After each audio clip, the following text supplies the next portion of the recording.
tous et à toutes, j'espère que vous allez bien. Aujourd'hui on évoque une histoire très particulière, celle de la guerre de la pastèque. Avez-vous déjà entendu parler de cette histoire? Au milieu du 19e siècle, des tensions entre les Américains et les Panaméens étaient alors plus haut niveau en raison de la stagnation économique, du chômage, de la pauvreté qui augmente. Dans ce contexte de ressentiment, un Américain ivre a commencé un acte de vol qui a conduit à une dispute car l'Américain a pris une tranche de pastèque et a refusé de la payer. Une altercation verbale dégénère en coup de feu et bientôt des cadavres ont jonché les rues de Panama City. Vous voulez en savoir plus et savoir comment une tranche de pastèque a déclenché la première intervention américaine au Panama? Venez avec moi. Le Panama était une province de la Colombie, connue sous le nom de République de Nouvelle-Grenade. Et par le biais d'un accord en 1846, les États-Unis y avaient des troupes stationnées. La République de Nouvelle-Grenade naît de la désintégration de la Grande Colombie, après les indépendances du Venezuela le 27 décembre 1829 et de l'Équateur le 13 mai 1830 sur la couronne d'Espagne. Les Américains n'étaient pas populaires sur place, comme vous vous en doutez, pour leur politique, impérialisme et leur statut d'étrangers. Pour les États-Unis, l'isthme de Panama est d'une grande importance stratégique économique. À une époque où les déplacements est-ouest à travers le continent étaient lents et dangereux, l'ouverture du chemin de fer trans-panaméen en 1855 a été une aubaine pour le commerce. Les navires pouvaient décharger sur la côte est du Panama et leurs cargaisons et passagers pouvaient transiter par l'isthme, par chemin de fer, recharger sur des navires et se diriger vers la Californie. À partir des années 1840, les États-Unis ont établi une présence stratégique dans l'isthme de Panama, où le fleuve Chagas était le passage clé pour passer du Pacifique à l'Atlantique, sans avoir à contourner tout le continent. Les États-Unis ont signé avec la Nueva Granada, qui comprenait la Colombie, le Venezuela, l'Équateur, le Panama, le traité de Malarino-Bildac en 1846, par lequel il assurait à leurs citoyens et à leurs intérêts économiques un traitement privilégié dans le passage à travers l'isthme. Au début, cela a semblé à la population panaméenne de l'époque une occasion en or de croissance économique. Ils attendaient des transports, des logements, de la nourriture. Mais le fait a rapidement été laissé aux mains des Américains eux-mêmes, explique Gundel. Le chemin de fer du canal de Panama a remplacé les voyages sur les navires panaméens. Les auberges et les salles à manger ouvertes dans les villes de Colón et de Panama ont également été laissées aux mains des Américains. En outre, les Panaméens ont commencé à percevoir l'attitude des Américains qui s'étaient protégés dans le traité de 1846 pour agir avec de nombreuses libertés. Les États-Unis développaient déjà la philosophie de la destinée manifeste, selon laquelle ils se considéraient chargés d'apporter la civilisation à toute l'Amérique. Lorsque les migrants américains arrivent, ils apportent cette conception du monde, de l'Amérique latine, ce qui les conduit à traiter la population, les lois, les autorités de la Nouvelle-Grenade avec arrogance et moquerie. Tout au long du 19e siècle, l'implication des États-Unis dans l'isthme de Panama s'est accrue, car il est devenu la zone la plus pratique d'Amérique centrale, pour un transit transocéanique rapide. L'expansion des États-Unis vers l'ouest s'est accélérée après la guerre américano-mexicaine et la ruée vers l'or en Californie, et la traversée de l'isthme a permis un accès plus rapide au Pacifique, à une époque où la traversée du Midwest américain et des régions occidentales était difficile et souvent dangereuse. Cela a conduit à des négociations récurrentes entre les gouvernements de la République de la Nouvelle-Grenade, dont le Panama faisait partie, et les États-Unis. Ces premières négociations étaient axées sur les droits et les protections concernant la libre circulation des biens et des personnes à travers l'isthme. Le traité le plus important résultant de ces négociations fut le traité de Malarino-Bildac de 1846, dans lequel la République de Nouvelle-Grenade reconnaissait que les États-Unis pouvaient intervenir pour garantir la neutralité de l'isthme de Panama.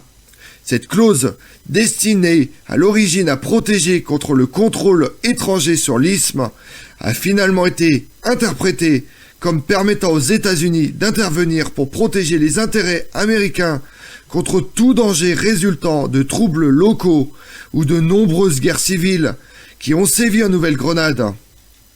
Jusqu'à la construction du canal de Panama, la principale préoccupation des États-Unis sur l'isthme de Panama était la protection du chemin de fer, qui a été achevé en 1855. Avant l'achèvement du chemin de fer, l'économie locale dépendait du transport de marchandises et de passagers par bateaux fluviaux et trains de mulets. Le chemin de fer a causé de graves bouleversements économiques pour de nombreux Panaméens qui étaient impliqués dans ce commerce. La perte de leurs revenus a provoqué du ressentiment contre le chemin de fer et contre les Américains. Dans l'après-midi du 15 avril 1856, un train arrive à Panama City avec à son bord 1000 passagers à destination de la Californie, dont une minorité importante de femmes et d'enfants.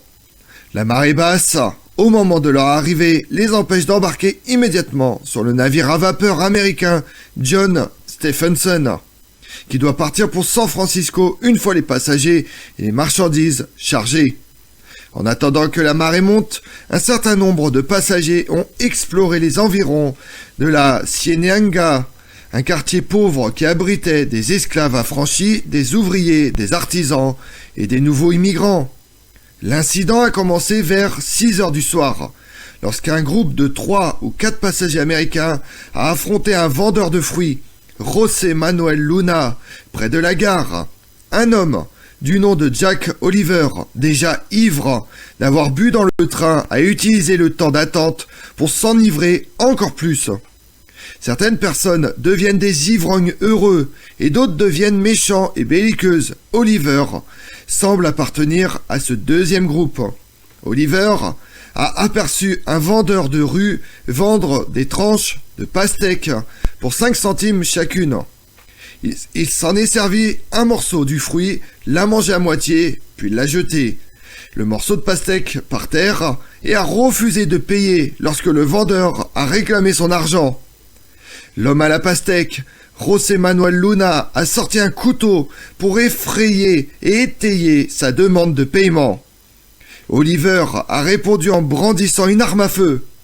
Alors que Luna se retirait sagement, précipitamment, l'un de ses amis d'Oliver a jeté une pièce de 5 centimes sur le vendeur en fuite, ce qui aurait dû mettre fin au problème. Mais un autre homme, identifié comme Miguel Abraham, en a profité pour s'emparer de l'arme d'Oliver, s'est précipité au milieu d'une foule d'habitants qui se rassemblaient. Peu de temps après, en réaction, des centaines d'hommes armés de machettes, de pierres et d'autres armes se sont rassemblés et ont commencé à se battre avec les Américains, qui ont riposté avec leurs fusils et les autres armes. Les premiers combats se sont concentrés autour des entreprises appartenant à des Américains, à la Cienega. En quelques heures, la Pacific House, l'Océan Hotel et le magasin Mac à Lister furent totalement détruits. Après une brève accalmie, dans la violence, une deuxième explosion éclate contre la gare où la plupart des Américains avaient fui. Cette fois, la foule a été rejointe par la police de Panama City qui a tenté de prendre le contrôle de la situation, mais a ensuite reçu l'ordre du gouverneur provincial par intérim, Francisco Fabrega, d'attaquer le poste. La plupart des morts de cette nuit-là se sont produites une fois que la police et la foule se sont frayé un chemin dans le bâtiment. La gare a été complètement détruite, des sections de voies ferrées ont été arrachées, des lignes télégraphiques ont été sectionnées. La violence à l'intérieur et autour de la gare a pris fin à l'aube. Le consul américain à Panama City a rapporté que 15 Américains avaient été tués et qu'au moins 50 autres ont été blessés dans la mêlée. En outre, 2 Panaméens ont été tués et 13 blessés. À la suite de l'émeute, les 2 pays ont ouvert des enquêtes pour en déterminer les causes. Les États-Unis nomment Amos Corvin pour préparer un rapport pour le département d'État. Corvin était un ancien consul américain à Panama City. Son frère travaillait pour la Pacific Mail Steamship Company, qui avait des intérêts commerciaux substantiels au Panama. Le rapport final de Corvin accuse Miguel Abraham d'avoir volé l'arme à Oliver et fait signe aux nègres indigènes de lancer une attaque préméditée avec la connivence des autorités panaméennes. L'enquête pour le compte de la Nueva Granada a été menée par Lino de Pombo, le ministre des Affaires étrangères, et Florentino González. Leur rapport a qualifié l'émeute de soulèvement spontané déclenché par Oliver, exacerbé par les abus antérieurs des Américains. Ils ont également souligné la présence d'obstructions américaines à Panama City et les récentes pertes d'emplois accompagnant l'achèvement du chemin de fer comme facteurs contributifs à cette guerre. Ils ont nié toute préméditation ou connivence avec les responsables panaméens. Corvin recommande dans son rapport l'occupation immédiate de l'isthme. Le 19 septembre, un détachement de 160 soldats prend possession de la gare. La ville est calme, et 3 jours plus tard, les troupes se retirent sans avoir tiré un seul coup de feu. Les États-Unis, après cette brève occupation, étaient justifiés en vertu de l'article 35 de l'accord Malarino-Bildak, visant à préserver la neutralité et le libre transit du Panama. En fin de compte, cela s'est avéré n'être que la première de plusieurs interventions américaines au Panama, à cause d'une pastèque. Les États-Unis ont demandé des réparations à la Nouvelle-Grenade pour les dommages et les pertes subies pendant l'émeute. Le traité Cass-Eran, qui en résulte, a été ratifié en 1858. La Nouvelle-Grenade a reconnu sa responsabilité dans son incapacité à maintenir la paix. Une commission a été créée pour examiner les réclamations et quelques 500 000 $ ont été accordés à des citoyens américains demandant des dommages-intérêts. La tranche de pastèque la plus chère de toute l'histoire. Et pendant ce temps-là, dans le monde, le 25 août 1856, c'est l'arrivée du missionnaire britannique William Ellis à Tananarive. Expulsé de Madagascar en 1828 par la reine Ranavalona Ier, les Britanniques commencent à s'y réinstaller. La rivalité avec les Français se développe et les Britanniques réussissent, après les avoir fait accuser de complot contre la reine, à faire expulser leurs rivaux pour une brève période jusqu'en 1857. Le 8 octobre, c'est l'incident de Laro qui déclenche la seconde guerre de l'opium. Le 28 octobre, c'est la rupture des relations diplomatiques du royaume des 2 Siciles avec la France et le Royaume-Uni. Les 2 puissances sanctionnent Ferdinand II des 2 Siciles, qui n'a pas tenu compte des remontrances sur ses méthodes de gouvernement. Le 2 décembre, c'est la bataille de Endo da Kusuka, Mbamte devient roi des Zoulous. Le 9 décembre 1856, c'est le traité commercial entre le Maroc et la Grande-Bretagne. Comme on l'a vu, après qu'un Américain ait pris une tranche de pastèque à un vendeur et a refusé de la payer, une altercation verbale s'est ensuivie, puis s'est rapidement intensifiée lorsque des coups de feu ont été tirés.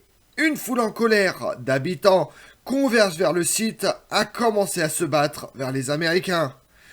Avant que l'ordre ne puisse être rétabli, au moins 15 Américains et 2 Panaméens ont été tués. Les entreprises américaines, y compris la gare, ont été gravement endommagées ou tout simplement détruites. Je vous remercie d'avoir suivi cette vidéo en ma compagnie. Si vous voulez connaître mes autres vidéos, retrouvez-moi sur ma chaîne YouTube Tout sur l'Histoire avec Damien, mais également sur les réseaux sociaux, Twitter et Instagram, Histoire Damien. Et pensez à liker, commenter et vous abonner. Je vous remercie à tous.